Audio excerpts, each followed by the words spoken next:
Ang ginagawa po mga kaibigan ng aming mga kapitbahay, halimbawa 4 kami 'no, 4 na mag-araro. Yung isang hektarya kasi 'pag 4 parang isang araw lang, 'pag 4 na tao. Tapos ang ginagawa lang 'yan ng may-ari ng sakahan, siya nag-prepare ng pagkain. Tapos halimbawa ngayon ay Lunes 'no, halimbawa dito muna kay Farmer A, tapos sa Martes kay Farmer B.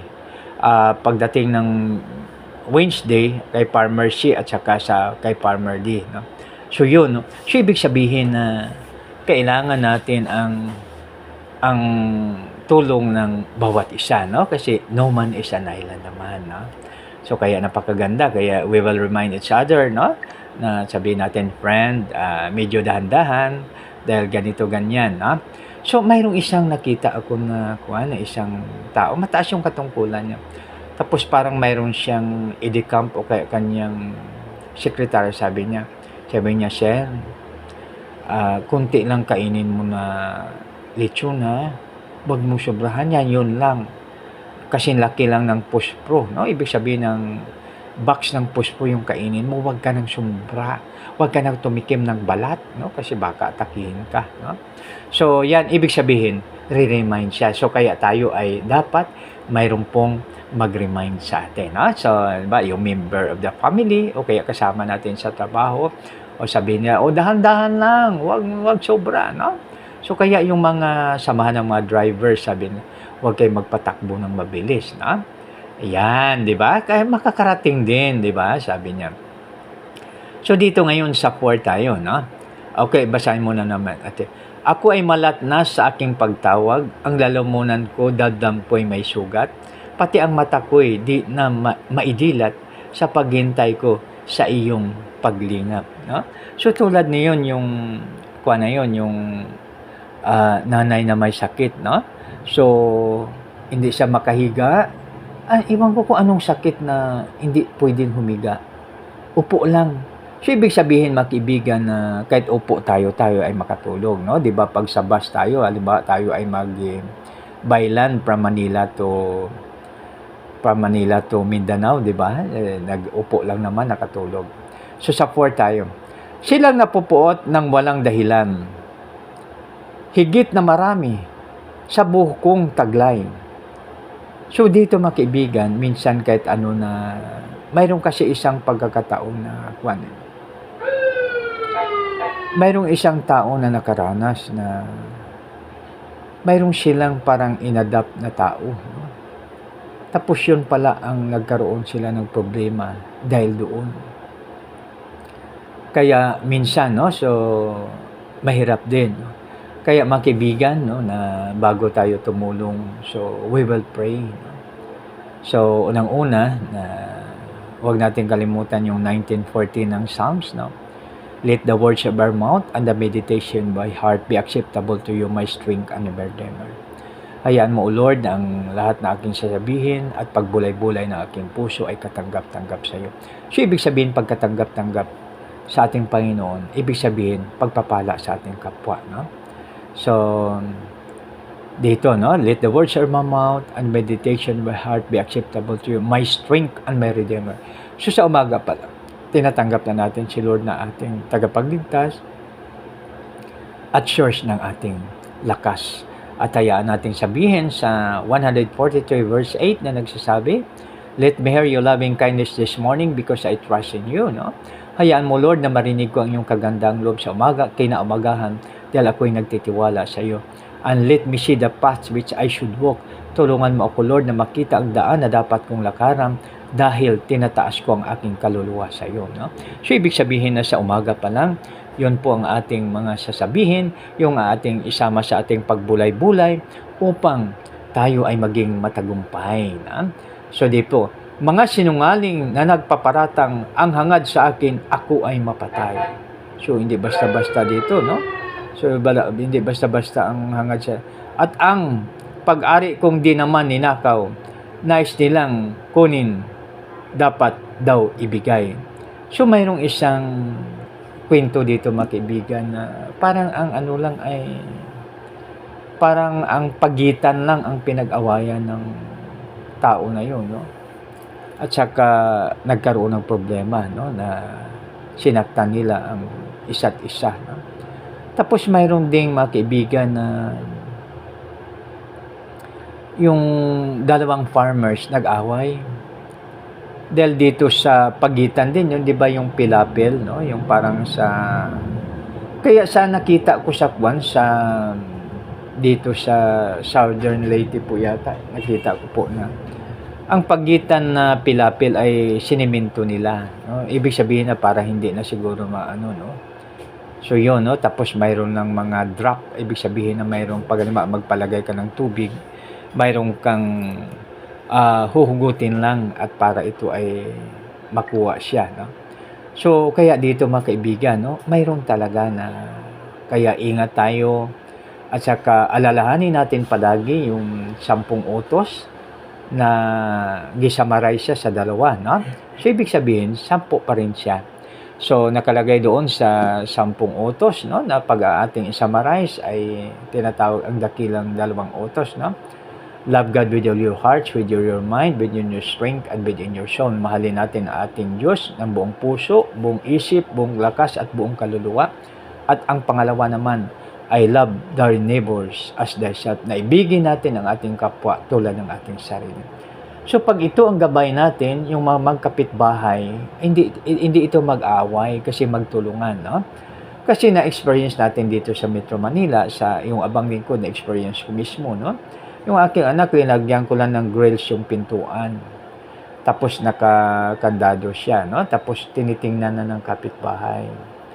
Sabi namin sa aming kapitbahay, sabi ko, Day, baka pwede naman, patingin-tingin na lang ng anak ko, no? Nandyan yun naman yung mga didi niya, no? Ibig sabihin yung biberon niya, no? At saka pag magutom nandyan, no? So, yan, naranasan natin yan. Kaya, napakaganda pag ating unawain, mahalin ang ating kapitbahay upang sa oras ng pangailangan tayo ay mayroong lalapitan. At ang pinaka-the best mga kaibigan, palagi natin unahin ang ating Panginoon, duty to God first, then to others, upang sa ating pagtawag sa Kanya. Kasi pag number 1 si Lord sa atin, number 1 din tayo sa Kanya. Di ba? Napakaganda, na? Matthew 6:33, seek ye first the kingdom of God and His righteousness, and all these things shall be added unto you. No? So, dito mga kaibigan, dito na po tayo sa 5. Batid mo, O Diyos, naging baliw ako. Ako'y nagkasala, di palingid sa iyo. So, minsan mga kaibigan, no? Alalahanin natin na God is always watching us from a distance, no? So ibig sabihin na sa ating trabaho, alalahanin natin kahit wala yung ating tinatawag natin na immediate supervisor, wala yung ating tinatawag natin na kung ano man ang mas mataas sa atin, alalahanin natin na mayroong Diyos na siyang nagbabantay sa atin. God is watching us from a distance, ha? Kahit nasa room tayo, kahit saan man tayo, kitang-kita tayo ng ating Panginoon. Mayroong isang mangangaral ang sabi niya, alam niyo ba na parang, halimbawa, no, i-focus daw ni Lord yung Pasay, no?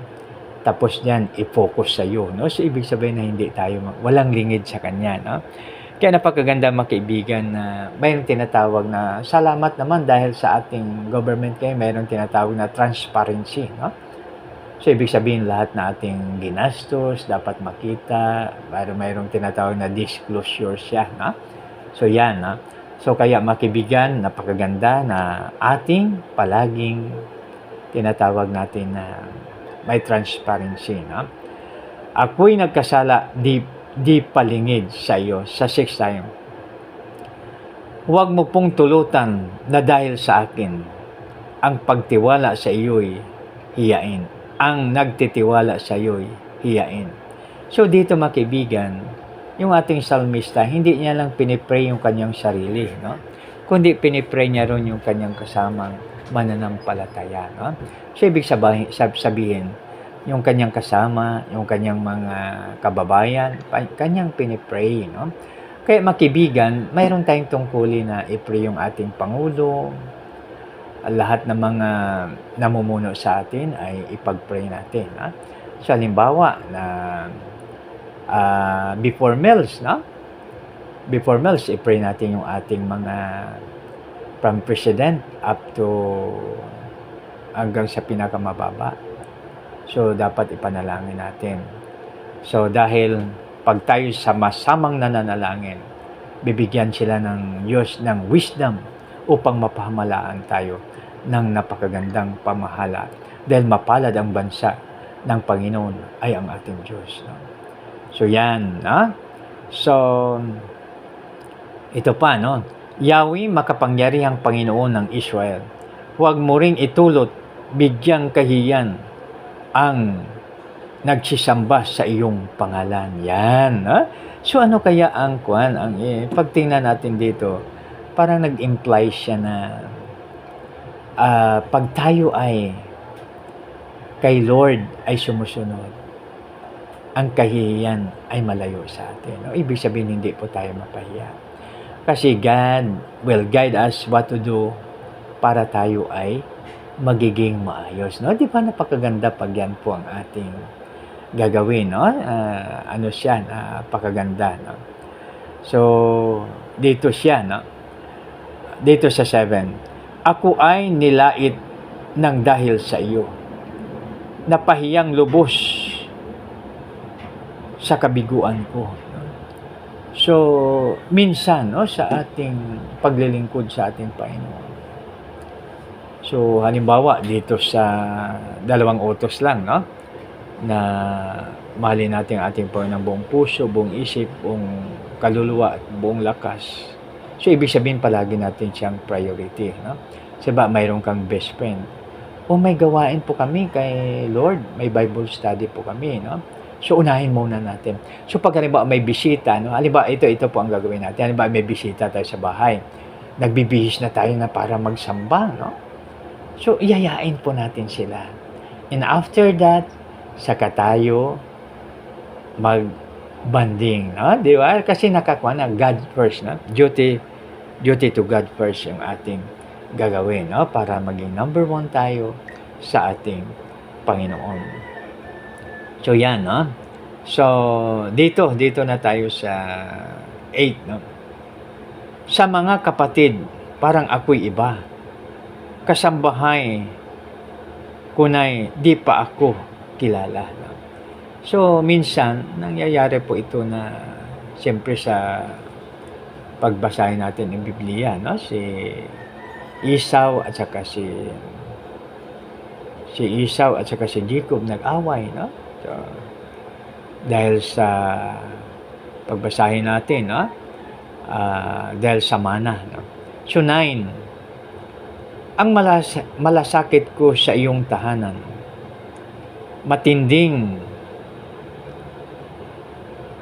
matindi sa aking kalooban. Ako ang nakaranas paghamak sa iyong pangalan. So, natural lang yan, no? Na minsan hinahamak tayo dahil sa ating pananampalataya. No? Subalit makibigan, unawain natin po ang bawat isa, anuman ang pananampalataya, igalang po natin. Ipahayag natin yung sa atin. No? Sabihin natin, friend, sa akin naman ay ganito. So yung sa iyo naman ay aking ginagalang. No? Kasi mayroon tayong tinatawag na freedom of religion. No? So yan. So dito ngayon, ako ang nakaranas paghamak sa iyong pangalan. Nagpapakumbaba akong nag-ayuno at ako'y hinamak ng maraming tao. No? Kahit hamakin man tayo ng maraming tao, basta si Lord ang number 1 sa atin. No? So pag si Lord ang number 1 sa atin, napakasaya, no? Napakaganda dahil makaibigan, tayo ay naglilingkod ng tapat sa ating Panginoon, no? So, 'di ba napakaganda, no? Yan. Ang suot kong damit na aking panluksa ay pinagtawan at hinamak na lubha, no? So, natural lang 'yan. Minsan may tinatawanan tayo ng iba, no? Sa 12, Sa malansangay ako ang usapan, ang awit ng lasing sa aki pag-uyam. No? So, nawain na lang natin kasi siyempre lasing yun. Ngunit sa ganang akin, ako'y dadalangin. Yan, ito naman ang napakaganda sa ating salmista. Ngunit sa ganang akin, ako'y dadalangin. Sa iyo, O Yahweh, sana'y iyong dinggin. Sa mapanahon na iyong ibigin. Dahil sa dakilang pag-ibig sa akin, ang iyong pangakong pagtubos ay gawin. Yan, di ba napakaganda, no? So, yan ang pangako. Ngunit sa ganang akin, ako'y dadalangin. So, mga kaibigan, huwag po natin kalimutan ang prayer, no?